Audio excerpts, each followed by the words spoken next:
તો નમસ્કાર મિત્રો, મારું નામ દેવેન્દ્ર પરમાર છે અને આજથી હું બ્લોગ બનાવવાનો છું. તો અમારા નવા બ્લોગ જોવા માટે અમારી ચેનલને તમે સબસ્ક્રાઈબ કરી શકો છો. મને એમ થયું કે મારે પણ યુટ્યુબર બનવું છે. એવું વિચાર આવ્યો કે બધા યુટ્યુબર બને છે, તો મારે પણ યુટ્યુબર બનવું છે. તો મેં વિચાર કર્યું કે આજથી મારે બ્લોગ બનાવવા છે, તો હું બ્લોગ બનાવવાનું સ્ટાર્ટ કરું છું.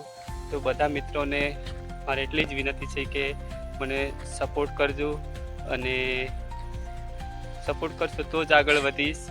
તો એટલું જ છે કે બ્લોગ બનાવવો વિચાર કર્યું છે, તો બધા ભાઈ મિત્રો મને સપોર્ટ કરો તો સારું, એટલું જ કહેવું છે. તો મારે એટલું જ કહેવું હતું કે અમારી ચેનલ ઉપર પહેલી વાર આવ્યા હોય તો તેને સબસ્ક્રાઈબ કરી દેજો અને શેર કરી દેજો, એટલે કે અમે જ્યારે પણ વિડીયો મૂકશું તો તમારી પાસે આવી જશે. એટલું કે બીજું તો શું કહું, બધા મિત્રોને એટલી જ વિનંતી છે કે સપોર્ટ કરજો. બીજું મારે યુટ્યુબર બનવાનું સપનું છે. તો વિડીયો ગમ્યો હોય તો લાઈક એન્ડ સબસ્ક્રાઈબ કરી દેજો. Bye bye, Tata.